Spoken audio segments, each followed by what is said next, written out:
요한복음 17장 1절에서 8절 말씀입니다.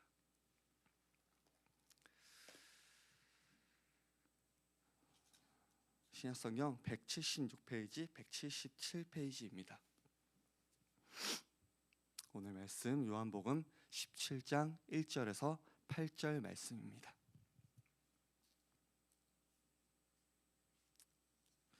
함께 읽으실 때 번갈아 가며 교독해 주시고 마지막 절은 함께 읽도록 하겠습니다.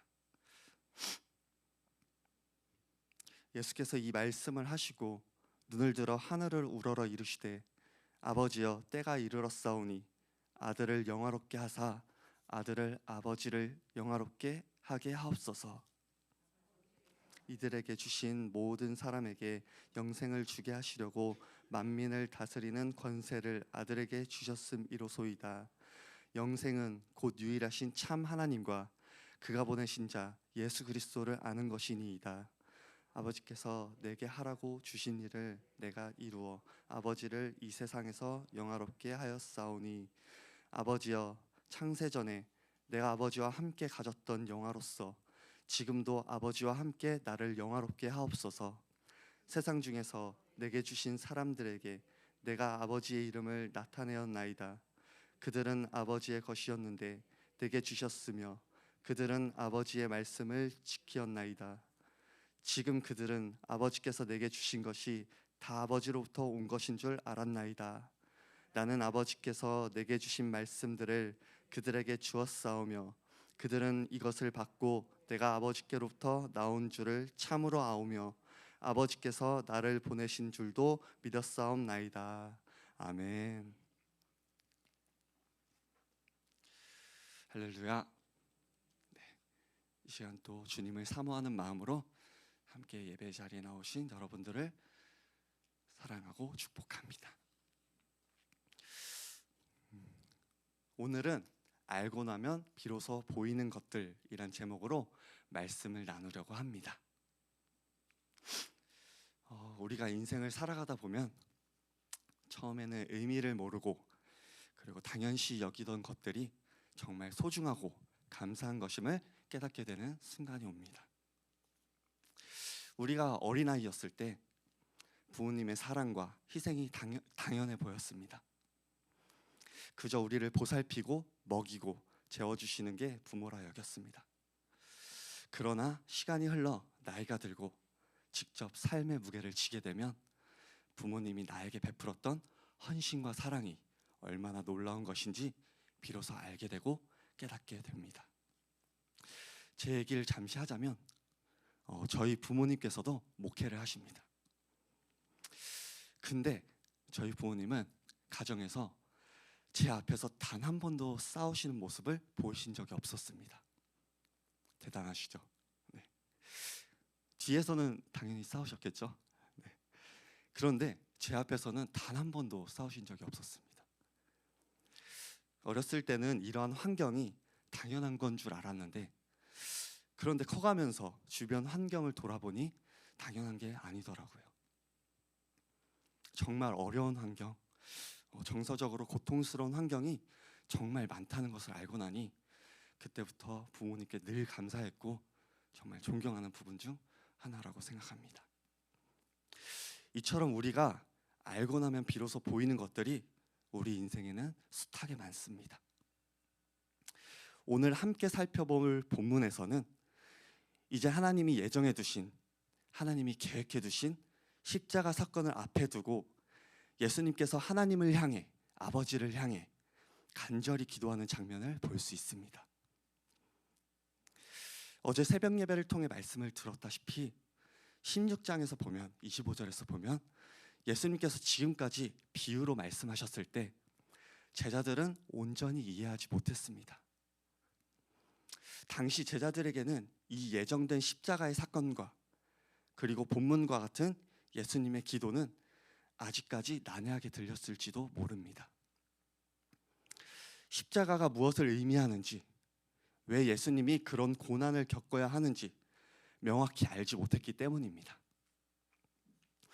하지만 십자가 사건 이후 예수님이 이 땅에 오신 목적과 십자가의 영광을 깨닫게 되자 그 기도 속에 감추어 있던 깊은 의미가 비로소 보이기 시작했고, 그 기도 속에 감추어져 있던 그 의미를 깨닫고 이후 제자들은 목숨을 다해 하나님의 사명을 감당했습니다.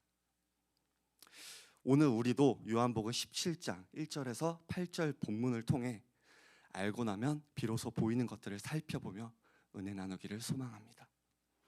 오늘 본문 1절을 통해 예수님은 십자가를 영광이라 말씀하십니다. 요한복음 17장 1절을 우리말 성경으로 보면 아버지여 때가 됐습니다.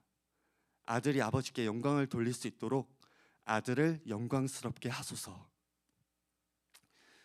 우리는 흔히 영광이라고 하면 화려한 무대, 성공, 높은 지위 등을 떠올리곤 합니다. 그러나 예수님이 말씀하시는 이 영광은 십자가에서의 고난과 죽음을 포함하는 것이었습니다.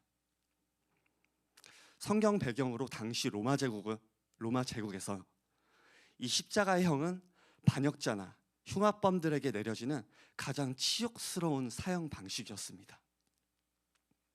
처형당한 사람들은 나무에 매달려 온몸이 찢기고 피를 흘리며 서서히 질식사했습니다. 사람들이 오가는 길가에 세워져 지나가는 모든 사람들이 조롱하며 바라보게 했습니다. 유대인들에게도 십자가는 저주의 상징이었습니다. 신명기 21장 23절에서 나무에 달린 자는 하나님께 저주받은 자라고 기록되었기 때문입니다. 예수님의 제자들도 처음에는 십자가를 완전한 패배라고 보았습니다. 왜냐하면 누가복음 24장 21절에 엠마오로 가던 제자들은 이렇게 말합니다. 우리는 이 사람이 이스라엘을 구원할 줄로 알았는데, 이렇게 그들에게는 십자가가 너무나도 충격적이었고 모든 희망이 사라진 것처럼 보였습니다. 그러나 예수님께서는 십자가를 영광이라고 말씀하십니다. 왜 십자가가 영광일까요? 우리가 이미 알고 있듯이 십자가는 하나님의 구원의 계획이 완성되는 자리였습니다. 십자가는 죄의 대가를 치르는 자리였고, 이 십자가는 하나님과 인간을 다시 연결하는 다리였습니다. 이렇게 알고 나면 우리는 비로소 보입니다. 십자가는 수치가 아니라, 저주가 아니라, 패배가 아니라 승리입니다. 세상은 십자가를 조롱했지만 하나님은 그 순간을 가장 위대한 영광의 순간으로 보이셨습니다. 이어서 3절에 예수님께서는 말씀하십니다. 영생은 곧 유일하신 참 하나님과 그가 보내신 자 예수 그리스도를 아는 것입니다. 아멘. 우리는 영생을 죽은 후에 천국에 들어가는 것쯤으로 제한해서 생각할 수도 있습니다. 그러나 예수님은 영생은 단지 죽음 이후 천국에만 초점을 맞추는 것이 아닌 이 땅에서 하나님을 아는 삶이라고 그렇게 말씀해주고 계십니다. 여기서 안다라는 단어는 우리가 여기저기서 많이 들었다시피 원어적으로는 헬라어 기노스코인데, 단순히 정보를 습득하는 것을 넘어 깊이 체험하고 친밀하게 교제하여 경험적으로 아는 것을 말합니다. 여기서 이걸 말하면 조금 시간이 길을 수도 있는데, 대표 목사님과 김요셉 전도사님처럼 저도 아이입니다. 네, 95% 아이입니다. 네, 그냥 봐도 아이처럼 보이긴 하는데, 사실 저는 20대까지만 해도 이렇게 앞에 나서는 자리에 있으면은 정말 얼굴이 새빨개지고 머리가 하얘지고 정말 아무 말도 못하는 그런 성향이었습니다. 사실 저희 아버지도 그러셨다고 해요. 네. 근데 지금 이렇게 부르시면 순종하고 이 자리에서 말씀을 전한다는 것이 은혜입니다. 네. 어제 김요셉 전도사님께서 말씀하신 것처럼 저를 통해 여러분은 지금 하나님을 경험하시는 것입니다. 네. 본론으로 돌아와서 이렇게 어떤 사람을 알 때 그 사람의 대략적인 정보는 알 수 있지만 그 사람과 깊이 교제하고 시간을 보내야 비로소 그를 안다라고 말할 수 있습니다.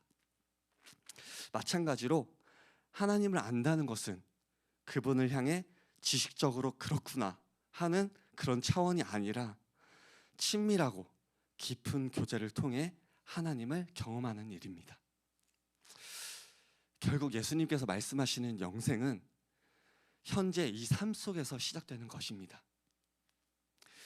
우리가 하나님의 은혜로 이 자리에 와 있고 하나님을 사모하는 마음으로, 말씀을 사모하는 마음으로 이 자리에 있는 것, 그래서 지금 이 순간에도 하나님을 알아가는 것, 이것이 곧 영생의 삶이라는 것. 그래서 이것을 늘 누리고 경험하는 저와 여러분이 되길 소망합니다. 오늘 본문 마지막인 6절부터 8절에서는 예수님은 자신이 곧 엄청난 고난을 겪으실 것을 아시면서도 그보다 먼저 제자들을 위해 간절히 기도하시는 것을 볼 수 있습니다. 제자들은 예수님의 고난의 시간에 각자 도망치거나 예수님을 부인했습니다. 베드로는 예수님을 3번이나 부인했고 다른 제자들은 겁에 질려 뿔뿔이 흩어지게 되었습니다. 그럼에도 예수님은 그 연약함을 아시면서도 결코 그들을 포기하지 않으셨습니다. 오히려 끝까지 그들을 붙들어 달라고 하나님께, 아버지께 간구합니다. 그리고 그 마음은 오늘을 살아가는 우리에게도 똑같이 향해 있습니다. 예수님은 우리의 작고 부족한 믿음을 아시고 때론 넘어지고 방황하는 모습을 아십니다. 그럼에도 여전히 나의 연약함을 아시는 주님으로서 우리를 위해 기도하시는 분이십니다. 말씀을 맺겠습니다. 요한복음 17장 1절에서 8절에 담긴 예수님의 기도는 알고 나면 비로소 보이는 것들로 가득 차 있습니다. 처음엔 수치였고 저주였고 패배처럼 보였던 십자가가 알고 보니 하나님의 승리였고, 영생은 죽은 뒤에 막연한 천국만을 의미하는 것이 아니라 하나님 안에서 살아가는 지금 이 순간을 누리는 것입니다. 또한 예수님은 연약한 제자들을 위해, 그리고 연약한 우리들을 위해 기도하셨고 그 중보는 지금도 계속되고 있습니다. 이제 우리의 할 일은 분명합니다. 예수님을 바라보며 그 영광을 바라보며 십자가를 올바른 시선으로 바라보고 참 하나님을 아는데 힘쓰는 것입니다. 이렇게 알고 나면 보이는 것들을, 이러한 진리를 보지 못한 채 계속 외면하지 마시고 머물러 있지 마시고 하나님께로 돌아서서 한 걸음씩 한 걸음씩 걸어가십시오. 하나님께로 돌아서서 하나님께로 가까이 다가가고 하나님을 알아가는 것이 영생의 시작입니다. 하나님이 우리에게 예비하신 그 영광을, 그리고 죄의 종노릇하던 삶에서 벗어나 하나님이 주시는 은혜를 마음껏 누리는 그러한 길입니다. 혹시 아직도 십자가의 의미가 흐릿하고 하나님을 안다는 말이 막연하게만 들린다면 가만히 눈을 감고 하나님을 향해 마음을 열어보시길 권합니다. 하나님을 더욱 알기를 원합니다. 하나님, 이 작고 작은 겨자씨마당 믿음일지라도 하나님께서 그 믿음을 보실 줄 믿습니다. 이렇게 믿음으로 허락하신 이 놀라운 기도의 능력을 경험하시길 소망합니다. 비록 우리가 연약하여 걸음마다 넘어지고 방황하는 순간이 있어도 그때마다 내가 너희를 위해 기도하겠다, 이렇게 말씀하시는 예수님의 음성을 기억하길 소망합니다. 이 시간을 통해 더욱 선명해진 이 진리의 길을 담대히 걸어가는 저와 여러분이 되길 소망합니다. 기도하겠습니다. 하나님, 오늘도 주님의 귀한 말씀을 함께 나누게 하시니 감사합니다. 오늘 말씀처럼 예수님께서 보여주신 그 길을 담대히 따라가길 원합니다. 하나님을 더욱 알 수 있는 마음을 주시고, 더욱더 큰 믿음을 주시고, 더욱더 큰 기대를 가지고, 큰 기대를 소망하며 그 영생의 기쁨을 누리길 원합니다. 그리고 그 기쁨을 전하는 주님의 사명을 붙들고 나아가길 원합니다. 주님만 바라보길 원합니다. 주님만 의지하길 원합니다. 이 모든 말씀 우리 주 예수 그리스도 이름 받들어 기도드립니다. 아멘.